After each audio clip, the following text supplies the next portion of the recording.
Hey everybody, welcome into the back room. I'm Andy Ostroy. We have a fun show for you today. We have comic and impressionist Matt Friend back with us. We will get to Matt in a second, but first, thank you for tuning in. We appreciate you listening, and we'd love to hear your comments. So email us at backroomandy@gmail.com and or post on our social media, and we'll read some feedback next time. And if you like the podcast, please follow or subscribe and rate and review, and you'll be notified every time we post a new episode. Here's some recent feedback we've received. On our interview with Michael Cohen, Cheryl Schaefer writes, Revenge, which is Michael Cohen's book, Revenge should be required reading for every voter. If you haven't read it, you can't vote. Liz Seskin says, your guests get better every day. I know he's been on, but you're rubbing elbows with all the best people.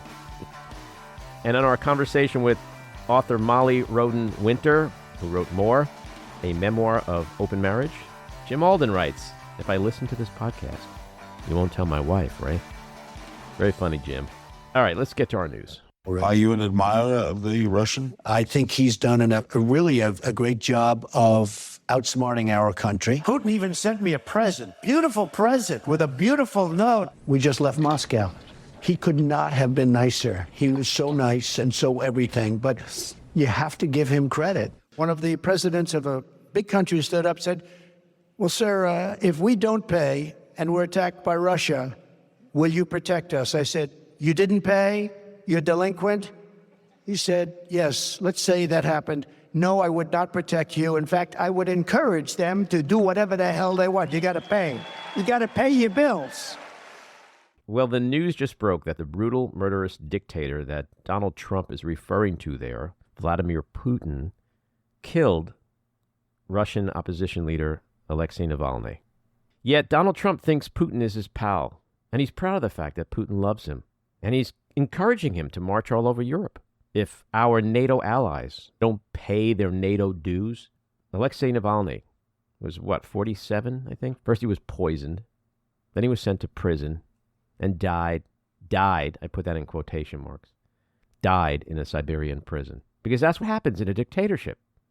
Okay, Republicans? Okay, MAGAs? Okay, Mike Johnson, Tucker Carlson? That's what happens in a fucking dictatorship. When one man controls everything, and if you say something or do something he doesn't like, you end up dead. All right, big news this week. New York Congressional District 3 flipped back to Democrats. Woohoo! George Santos. Thank you, George. You saw he tweeted about this. He said, are you happy now? Yeah, George, we are. Exactly. We Thank are. you, George. Now the Republicans only have like a 2-seat majority in the House. This is huge. Major news this week with Donald Trump. That hearing yesterday in Georgia. Mm-hmm. Oh, my Lord. Mm-hmm. Fannie Willis was not fucking around. She just like walked into the courtroom, was like, I'm here, I'm ready, let's do this. Mm-hmm. Like she wasn't even on the calendar to be testifying. And she was like, nope, I'm going to do this. That was great because it kind of suggested she has nothing to hide. And she's angry and she wants to refute the lies and she wants to state her case and protect her legacy and her reputation. She came prepared. She had great recall. She had great answers. I think she did a really fantastic job of humanizing herself. She spoke very honestly about being lonely during COVID. I mean, the way she was speaking was so vulnerable and human. And when you do that, and you talk about how she's had to move because she's been getting death threats because the freaking MAGAs are pissed off because Donald Trump has poisoned them against her like he's done with every other prosecutor and district attorney, it elicits sympathy from people. And she definitely referred to sexism and misogyny and racism. She explained so succinctly to a bunch of older white people, these Trump lawyers, what it's like to grow up black, what it's like to have a black father who tells you to hoard cash. I mean, these are not problems affluent white people have to deal with, hoarding cash. And as a woman, she explained that she has cash because, you could be out on a date and somebody could be harassing you. And her father told her, make sure you have enough money to get home, that you could be safe. Like, these are things like these old white male lawyers, they have no idea what she's talking about. But I think the judge was listening, and I think the judge understood. And I think she did an amazing job explaining herself. She accused defense attorney Ashley Merchant of lying and acting, quote, contrary to democracy. She needled the fuck out of her throughout her testimony. She rattled this guy, Steve Sato, another Trump lawyer. I mean, many times she was like, stop yelling at me. To one of the lawyers, she said, don't be cute with me. And then she said something which I found really interesting, which I think is going to resonate with so many people.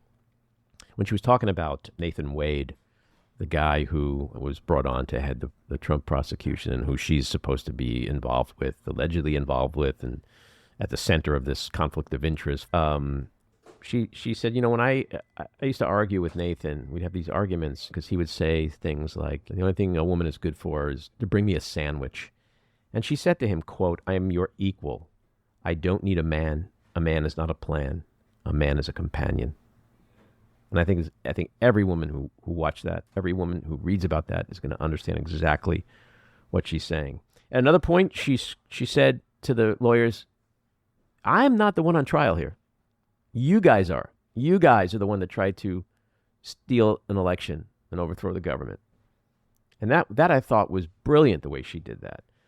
And I just thought yesterday, after I finished watching it, that imagine if Republicans had spent 1/100th of the amount of time on Donald Trump and his corruption and his treason as they've spent on Fani Willis's sex life. It's so true. It's so true. And her best defense is her. I agree. I think she did a brilliant job. Just as a case in point, a lot of dads and moms of her generation told white women also to always have cash and not depend on men because you just never know what's going to happen. Or at least my small subset, my parents always told me you always have to take care of yourself. Always never depend on somebody that way. Did I listen? Well, anyway, we'll just move along. We'll edit that part. No, it's so true. And I wanted to say to the lawyers, why does she need cash? Because of men like your client who think they can indiscriminately grab pussies and rape whoever the fuck they want on dates or elsewhere. Okay, yeah. That's why she needs cash. Okay, and it's the truth. The fact that they are sitting there in judgment of this woman when they are representing a monster who rapes women, who steals, who's a fraudster, who tries to overturn elections, who wants to be a dictator, who thinks he can kill opponents.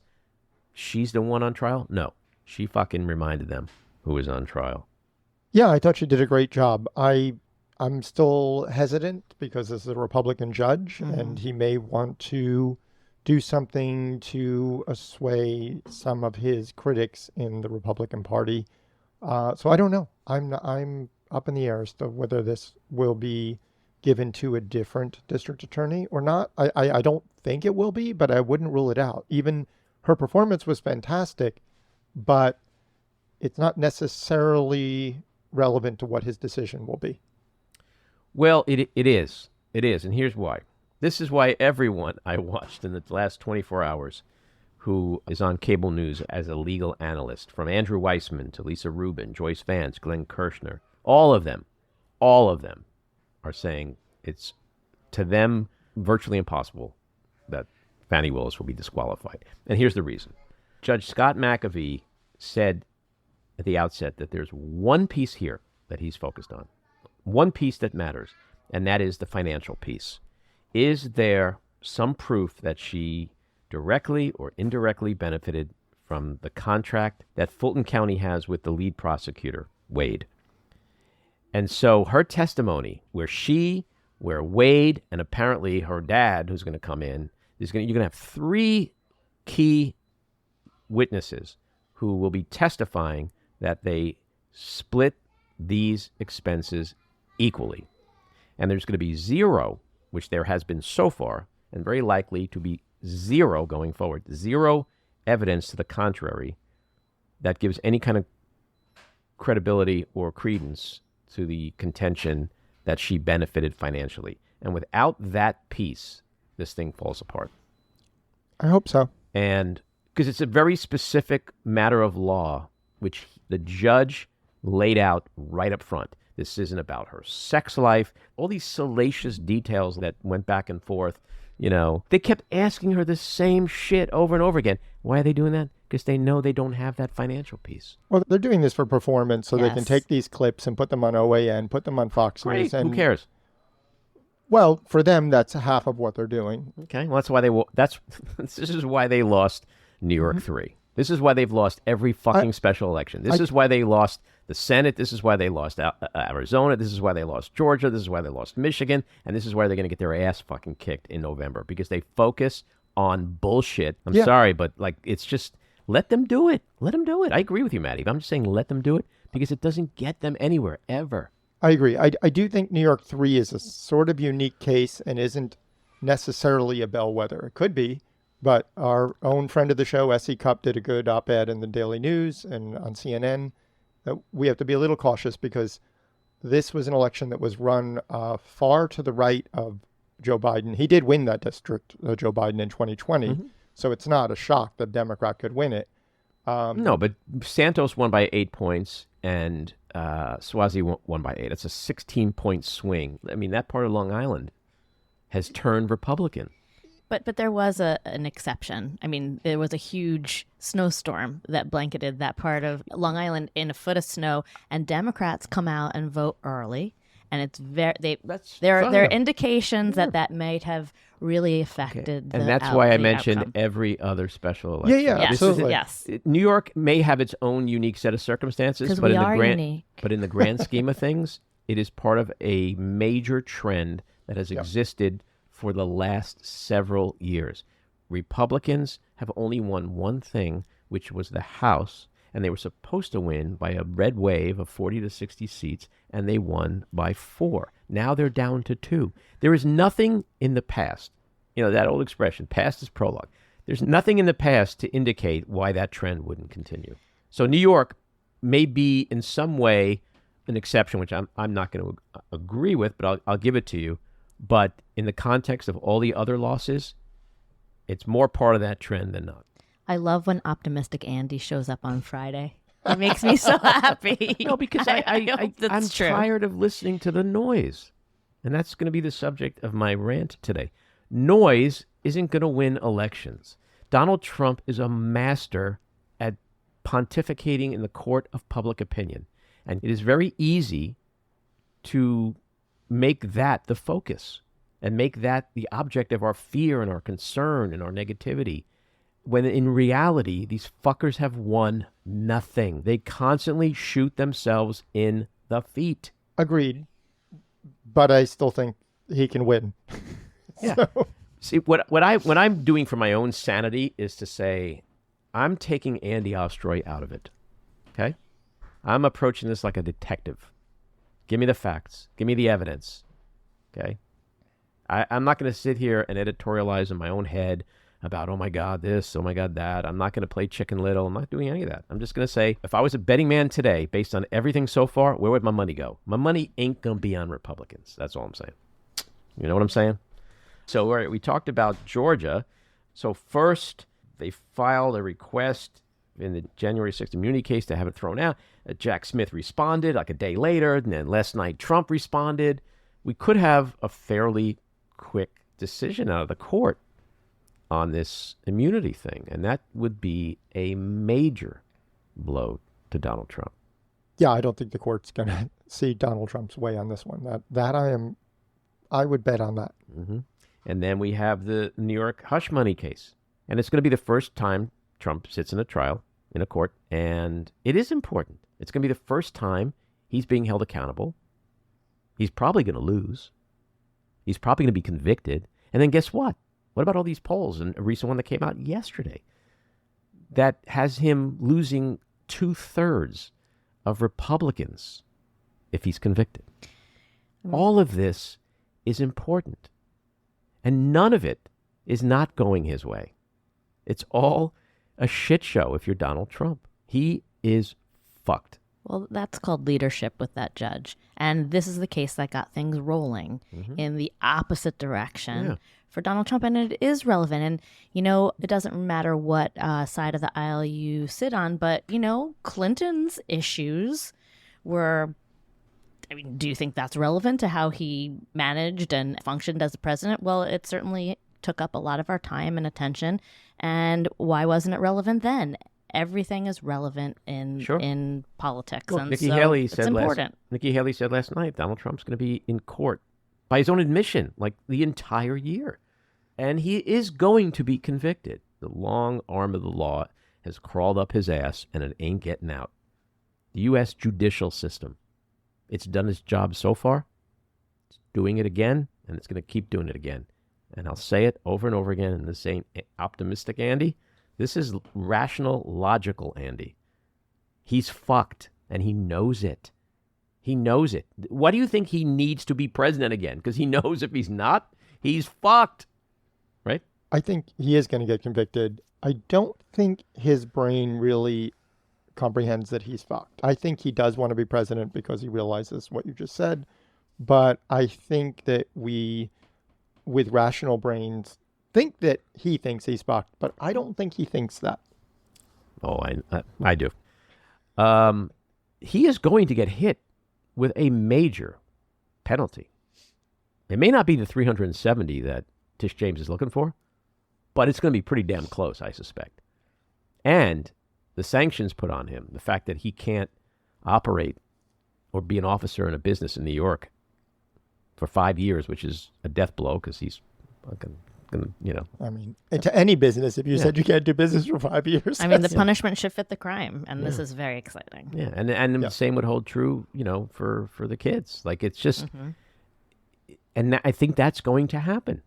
Another bit of huge news yesterday, the whistleblower, the informant that James Comer and the Oversight Committee had in their pocket, you know, behind their Biden impeachment inquiry and their witch hunt of Hunter Biden. This guy was indicted yesterday because he made it all up. Made it all up. I'm shocked. I'm beyond shocked. And I think the most important part about this is he wasn't indicted by, you know, a Biden appointee. This is David Weiss, the person who brought the whole case against Biden. This was appointed by Trump. The one that all the Republicans love because he was gunning for the Bidens. And so, what's his name? Alexander Smirnov.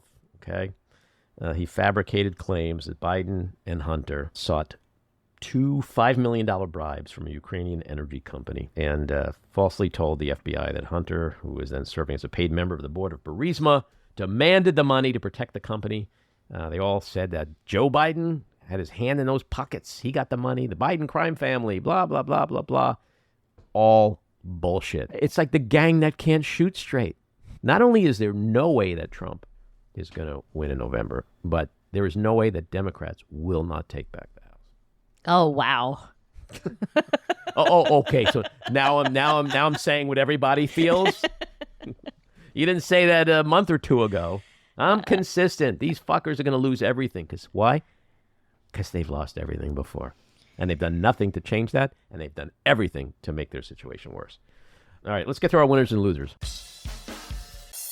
My winner, Tom Suozzi, New York Democrat, won George Santos's congressional seat, narrowing the Republican majority in the House. My loser, the disqualification charges against Fani Willis for drawing attention away from the charges of overturning an election.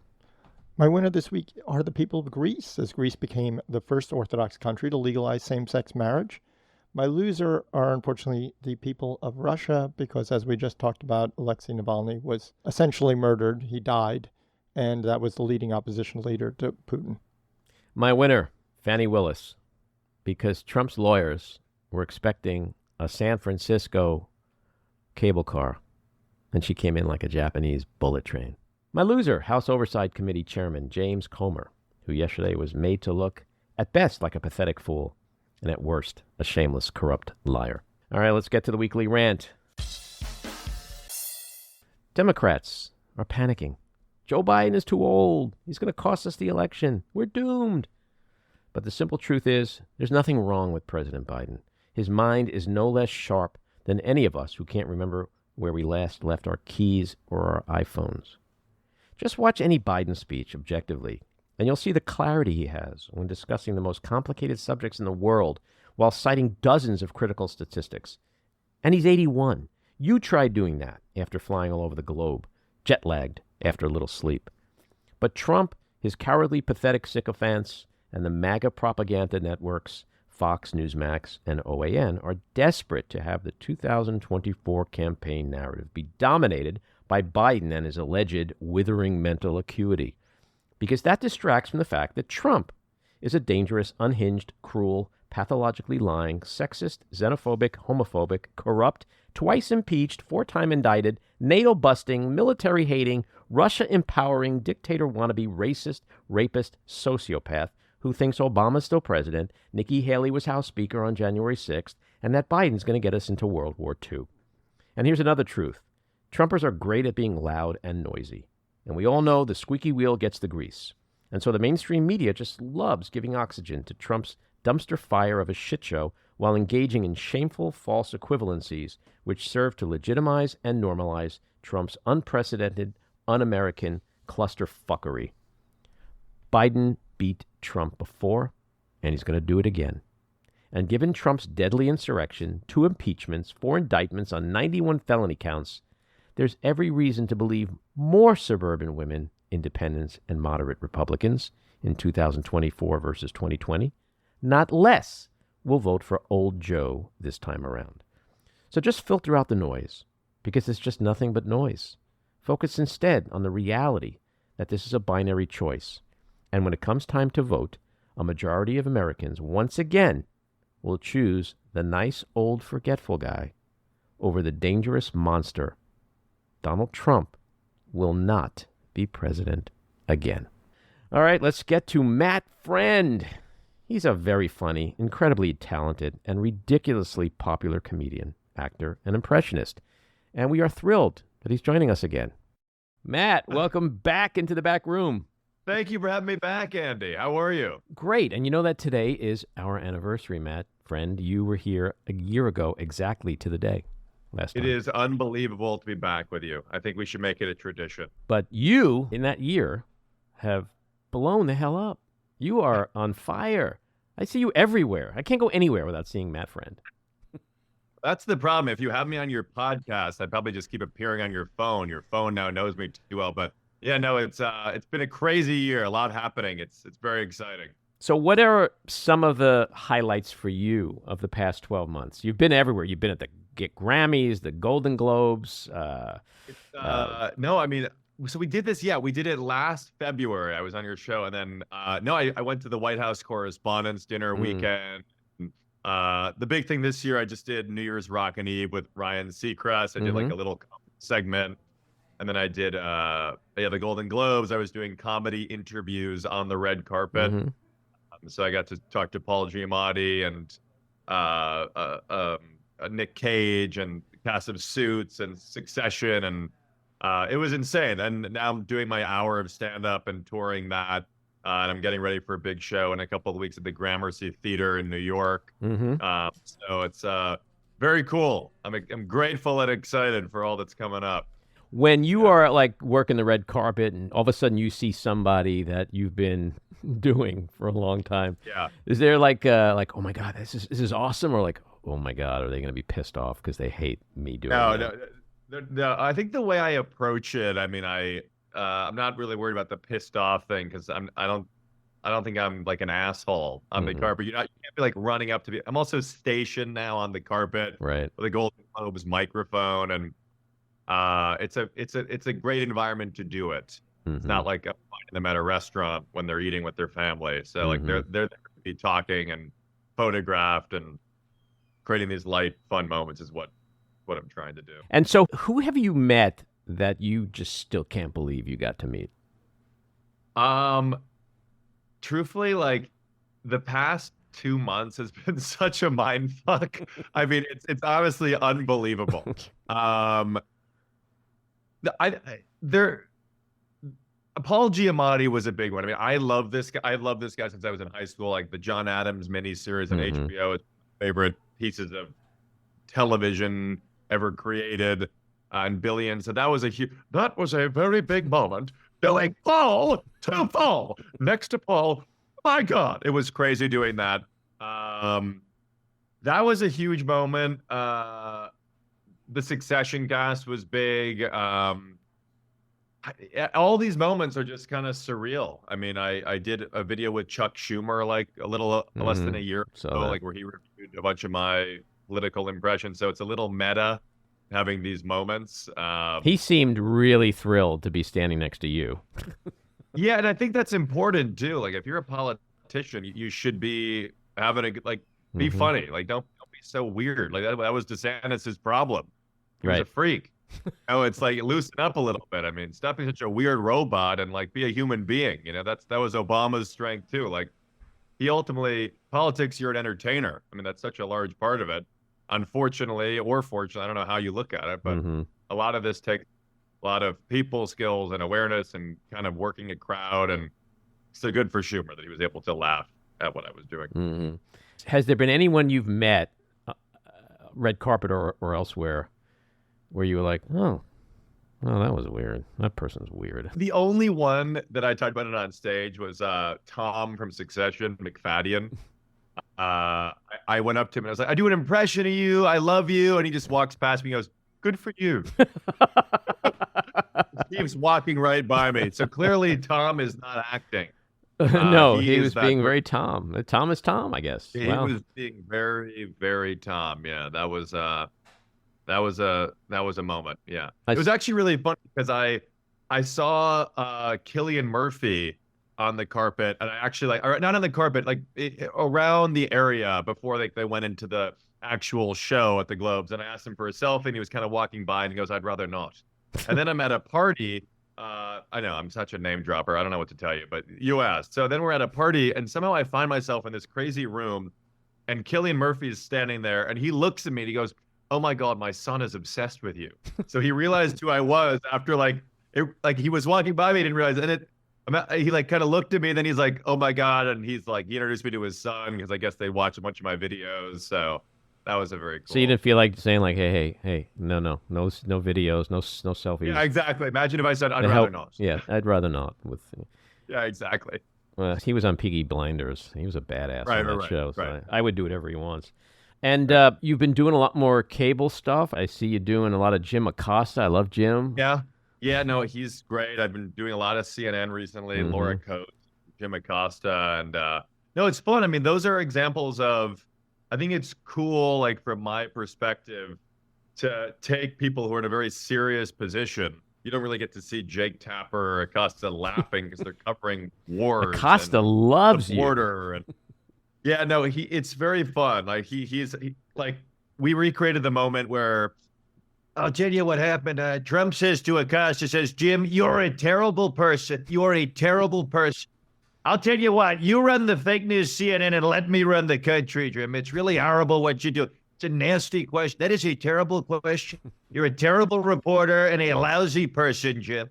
And I think Jim likes that I'm triggering him and we're reenacting these crazy. I think Jim is a hero, honestly, the way he covered. Hell yeah! Do you remember watching those press conferences? Well, I do, and that's what we recreated. And I was just trying to imagine what that would be like, being in the Rose Garden or whatever when the most powerful person on the planet calls you a terrible person. Yeah. I mean, and then he kind of. It's a mind-boggling thing. But Jim was so unrattled in those moments. Like he was just like, I appreciate that, sir. I appreciate that. But my question, he didn't get rattled for a second. No, and not to mention other shows, but like I did Major Garrett from CBS News, his show, and we recreated a fun moment where Obama said to Major Garrett, something like, Major, you want to be ashamed of yourself. Like that, Major, that is not a good question. And I think these guys reliving these moments. So they're living this 24-hour news cycle, which is just dominated by this monster, and it's horrible for them to be able to laugh, like to have a moment of levity, in between reporting on the most horrible shit. That the fact that Donald Trump is still where he is, as close to the White House again, arguably more powerful than he ever has. Sure, been. For someone like Jim Acosta, who's like, oh fuck, are we going to go through this again? So I guess for him to be able to laugh for a few minutes. If you cannot laugh at it, then you're going to have a problem. I mean, in this industry, everything is so terrible, but sure, you're literally crazy if you're not able to laugh. I mean, I'm operating in a world of comedy. It's constant comedy. So, but if you're not able to do it, then what do you? Yeah. And so Cillian Murphy at some point recognized you later that day or whatever. Very nice. But have there been other people who have recognized you and come up to you and you're like, holy shit, this person knows who I am?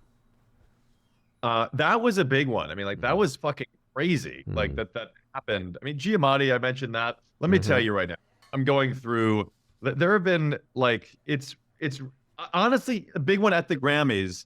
I'm on the carpet and Jack Antonoff. For those who don't know, I'm sure everybody does, but Taylor Swift's like longtime producer and collaborator, up to me, goes, "Mad friend, I love you." And he goes, "You're the people's Howard Stern. I love you, Howard, but you're my Howard Stern." And I'm like, holy shit. I'm like, does this mean Taylor maybe has seen one of my videos? It's possible. I'm like, holy shit. Not only has she seen them, I bet she loves them. I have no, but that was a complete holy fuck moment. I mean, I met Billy Joel before he went on at Madison Square Garden, and I got to do a video with him. Everybody thinks I'm like an industry plant. It's so funny reading the comments. They're like, "Who is your dad?" I'm like, "My dad is TikTok and Instagram." Like, it's like, it is so funny. Like, who is this guy's father? And I like having a little bit of a mystery to it, but it is crazy. Like, to an observer, if I was looking at my account, I'd be like, "Yeah, who the fuck is this guy's dad?" It doesn't really make sense, but you know what? It's the power of social media. But there's just other crazy ones. Like, I saw Timothee Chalamet. Like, actually, here's another fun story, but this is name dropping. You're asking the question. Drop away, man. I'm at another. It was a party after the Emmys. I'm such a douche. I can't believe the words that are coming out of my mouth. So I was at a party after the Emmys, whatever, and then Steve Martin and Martin Short are there, and I find myself in the middle of them, and I went up to Martin Short, and I'm like, "I just interviewed you at the Globes," and he goes, "Oh yeah, that was great." And then I'm talking to Steve Martin, and I showed him a photo of us when I was like 8 years old, and I stalked him in a hotel, and I like asked him for a picture. Literally, I was 10 years old. And then he said, "I hear you in my car," because he hears me on Howard Stern. So I'm like dying. What an odd way to say it, right? I hear you in my car. I know. Would it have been really? Listen, your driver. That's nice. How creepy would it have been if he said to you, "I remember you at 8"? That would have been. That would have been creepy. You've grown up nicely. Yeah, I have a photo of you in my wallet. Do you know who Soupy Sales is? I actually don't. Okay, Soupy Sales was kind of like the Steve Martin of the '60s, like a weird, silly, shticky comedian. He had a TV show that all the kids watched, like Saturday morning. So I remember I was doing something in college, like maybe I was working for NBC during an election and like putting in data, it was at 30 Rock, and I get in the elevator and Soupy Sales is in the elevator. So like Soupy Sales to me was kind of like you meeting Steve Martin, right? Sure. So I go, "Soupy Sales, holy shit!" I said, "I grew up watching you," and he looks at me and he goes, "You grew up rather nicely," and I was like, "Holy shit! Get me out of this elevator now!" That is. It was really creepy. It was kind of. You're veering on Trump, Bergdorf, Goodman territory. My God, that is creepy as shit. Yes. So speaking of dads, what's your family? Where are they at right now, watching you blossom into this successful? They're in Chicago. I'm from Chicago. My parents. It's funny. My mother, Linda, my dad, Bill. My mother thinks I don't give her enough credit when I go on TV. I'm like, "What am I supposed to do, Mom? Go on CNN and be like, by the way, my mother did all this." Classic, like, Jewish mom, but just give her what she wants. Exactly. But they're in Chicago, but I see them a lot, and they visit, and brother and sister are both in New York as well. And are they just like cavelling the shit out of this whole thing, watching you grow like this? No, if they were, that'd be unhealthy. It's crazy. They're very proud, but it's like, they're not going to be stroking my ego. If anyone is humbling me, I have them to do it.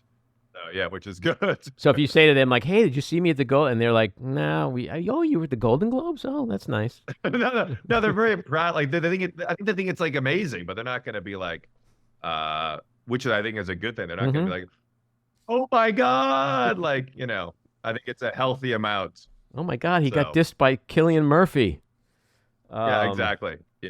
And so I want to talk about your process a little, but like, What is it like being inside your head every day? Are you just constantly walking around like a comedic schizophrenic? Voices everywhere. Put me into a psych ward to answer your question. This is what it's like being in my head. Oh, Mitch McConnell. And the answer is, it's a combination of schizophrenia and the occasional freeze. All right, McConnell froze. It's an obsessive thing. Like Don Rickles has a quote. He said, "Comedy is a personality," and there is something to that. I agree with completely, where you can't always be on. That'd be very annoying and kind of frightening, frankly. But I'd be lying if I didn't say, like, honestly, in like every situation, the comedy brain does not turn off. And then there's also the impressions element too. Like, I will be alone, and I will be talking to myself as King Charles. My God, where did I put my toothbrush? I don't know where my toothbrush went. Where did it go?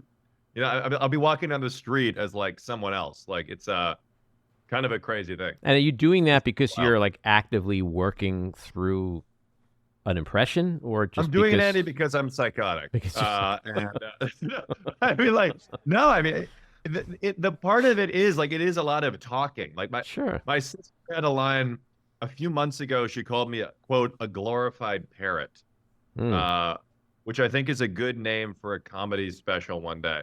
But it is a lot of like repetition. I am talking like these people constantly. And it started when I was young.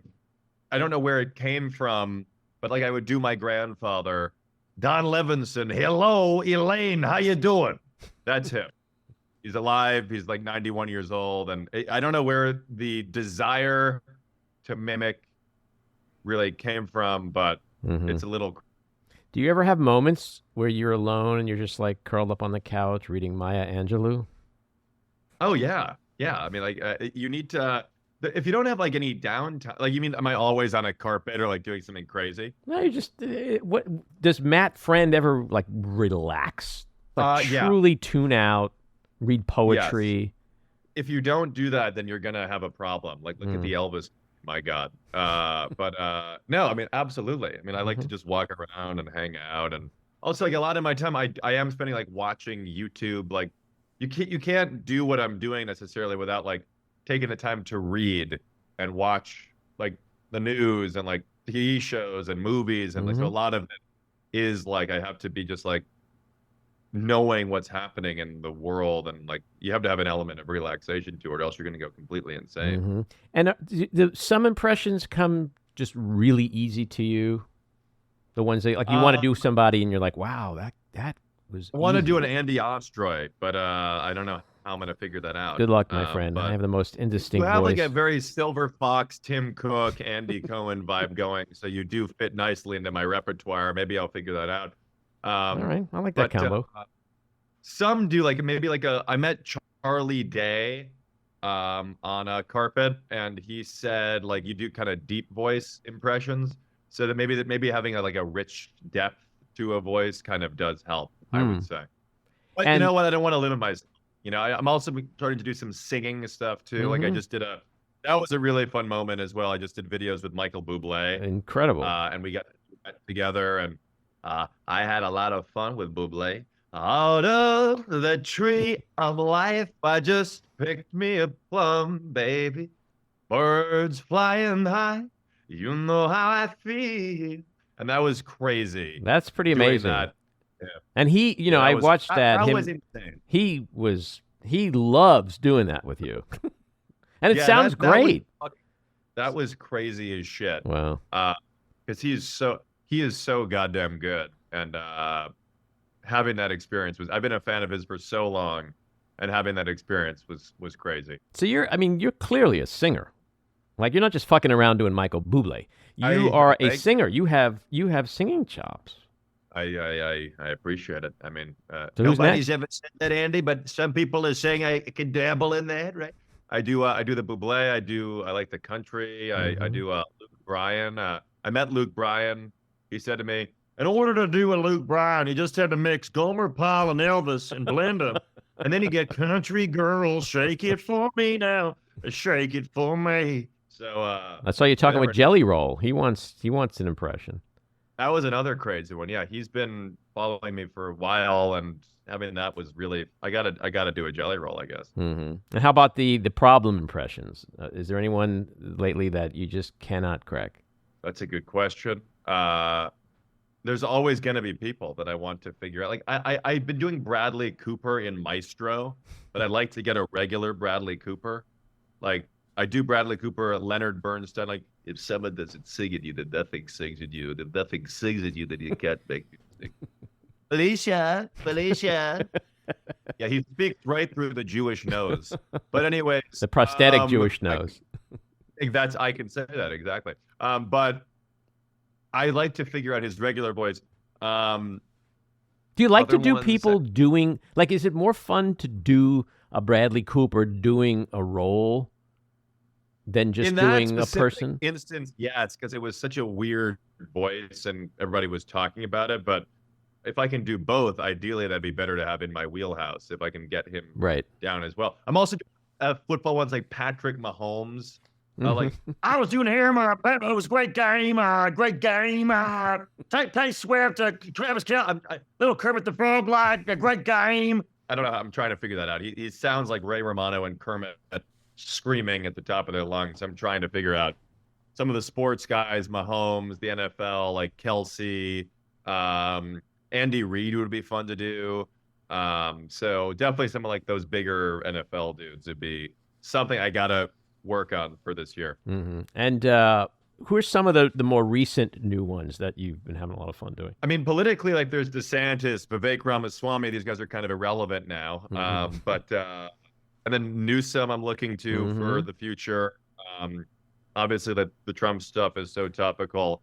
But then in terms of actors, it's just kind of a blend of who's out there in terms of what people are talking about in the news. I mean, like the Giamatti had a big moment with the holdovers. Right. I'm very excited. I'm going to the premiere of Dune 2 in a couple of weeks, and those are two of my biggest ones. Timothee Chalamet and Austin Butler are starring in this movie. So I'm going to have a big moment doing Austin Butler, Timothee Chalamet, both co-stars in the upcoming film. But Austin's a weird one because he still sounds like Elvis Presley, even though the movie is over. But he feels the need to stay in character, which is kind of strange. So, yeah, just look at what people are talking about. So how about we do a little Q&A? I throw some people at you and ask you a question, and you give me the answers. Yes. All right. Let's go, Andy. Let's start with the big one, Mr. Trump, Mr. Donald Trump. What's up with NATO? Well, I will tell you, Andy, NATO is one of the great acronyms. Just so I'm more of an LGBTQ guy, not an NATO. But I will tell you, you look at NATO, it's really disgusting what they're doing. I had a black friend at the University of Pennsylvania. We called him NATO. NATO was a great guy, really a tough and smart black. We love the blacks. We love NATO a lot. He's a really smart. Look at a tornado. Those are great people. But I will tell you, there's a tornado that is the Biden presidency, Hunter Biden, Burisma, cocaine in the White House. But the countries are very unfair. You see Macron and his gay lover. There's a lot of talk about that. You have Angela Merkel, who's a smart and tough cookie. She's a tough cookie. But I will tell you, look at NATO. It's unfair how they treat me. The country is getting beaten and pillaged like nobody's ever seen. We need to be in charge and tough, and we are being beaten and pillaged like a dead dog, and that's very unfair. So Andy knows the truth about that, but Andy Ostroy is a radical, liberal, leftist, communist Democrat who posts on Twitter like a nasty pig. He has to be banned from the I spoke to Elon Musk about that. He's got to be banned, and NATO is a tough thing. You got to know, disband that thing. Thank you very much, China. Mr. Trump, where's Melania? We haven't seen her. Well, Melania is with her black friend NATO. We know about... Melania is getting a nanny and a petty. She's doing very well. She's a tough, smart woman. She's doing very well, and she wants to be the first lady again. So we're going to give that opportunity to her, right? All righty. Former President Obama. The people are talking about how you have different voices. Your voice changes. Right. Well, that is true. Now, I have actually found, Andy, that when you do the Obama voice, there's really a couple of different distinctions. There is the Obama that is more direct. That is Obama when he is giving a speech. He says, Tonight, more than 200 years after a former colony won the right to determine its own destiny, the task of perfecting our union moves forward. Now, when I am with children at the White House at Halloween, I might get a little higher pitched. So I would say something like, how are you? It is good to see you. What are you dressed as for Halloween? You're a fairy. That is so cute. Come on now. That is good. So those are the different modes to his voice. And speaking of voices, Bernie Sanders, people say you kind of sound very Jewy. Well, Bernie Sanders does look like he might be Leonard Bernstein in the movie Maestro. He is conducting an orchestra with his hands all the time. He is at the synagogue singing Shema Yisrael to the top 10 of 1% of Israelites. Paul Giamatti, who sounds more like you or Matt Friend? I will tell you that Matt Friend, son of a bitch, has been very poorly. My God. I think he does me very well. Actually, this is a funny story. I have to tell you. My cousin just had a seizure on the sidewalk. And this happened like a few days ago. And I'm doing this in my stand-up now. And he had a seizure, and I'm helping him getting into I called 911. It was actually frightening. We load him into an ambulance, and more people are starting to recognize me, which is very exciting. And as we're loading my cousin, who I thought was about to die any second, into the ambulance, someone yells out, "Great job at the Grammys." I'm like, "Thanks, man." And then another person yells out, "Do a Paul Giamatti." And I'm like, that is so inappropriate. My cousin, "I will be with you in a moment. I will be with you in a moment. My God, sir, my cousin is nearing death. I will do Paul in 5 seconds. God. All right, Howard Stern, what do you make of Taylor Swift and Travis Kelce? Right. I got to tell you, though, right? I mean, they partied all night, right? So there's Travis Kelce, right? He wins this. He goes ballistic on this coach. Robin, you see this? This Travis Kelce, son of a bitch. He shoves the coach, the 75-year-old guy, right? He shoves the guy. He wins the game. He makes out. The adrenaline has got to be crazy, right? I mean, he has to marry this woman. If he doesn't marry, what is he going to do, right? The fans are going to hate him, right? He has to marry this woman. If he doesn't, he's going to have to shake it off, right? Right. Jeff Goldblum, did you watch the Super Bowl? Oh, my golly. Not only did I watch the Super Bowl, I was there. It was very electric. I did the heart sign. I'm not sure if you saw the memes, of course. I was electric in the stands. Mr. DiCaprio did not want to be seen. I like the people to see their king. That's why I thank them all. Apartments.com, advertisements throughout the whole special. I'm very happy to be here, Mr. Ostroy. A very sensual being. Thank you, thank you. All right, my last one. Dr. Fauci, people are wondering, why are we still dealing with COVID all these years later? Well, it's an effort because I have a brand partnership with a certain company that sells KN95s. So I'm trying to profit off of the mask surge as long as possible. So let's bring back the vid and buy more masks, please. My son's going to love that. Sean, that was for you. Okay, Sean. Enjoy. 2024, we have a big election coming up this year. You want to give like a closing speech for both Trump and Biden to the voters out there? Well, to the people listening to the great Andy Ostroy show, I will tell you that there's going to be a lot of radical Democrats that are listening to this failed organizational show. But there's really just a clear decision you have to decide between a failed guy who can't even read and your favorite president, the guy who put this country back on the map, who stood up to China, who stood up to the great countries of the world and said, we are being ripped off like hell, and we're going to make America great again. There's fine blacks on both, so we love the blacks. We love the blacks, the great people. And you will vote for me. Blacks for Trump. A lot of people are blacks for Trump. And if you're black and you're listening to Ostroy, you're going to vote for me like a dead dog. Thank you very much. Stormy Daniels, Xi Jinping, Putin. And President Biden. This election is no joke. Now give me a cookie. Where you go, President Biden? Where are you going? He's leaving. All right, he's gone. We lost Biden. Matt, what's coming up for you? What is coming up for me? You got the tour, the comedy tour. A lot is coming up. I just spaced out. I have the tour. I'm doing my hour at the Gramercy. I will be in LA coming up for a bunch of award show, different things, Oscars and People's Choice and SAG awards and some stuff with the Correspondents' Dinner. So there's a lot of stuff going up, and I hope to see you soon in person, my friend. Yeah. All right.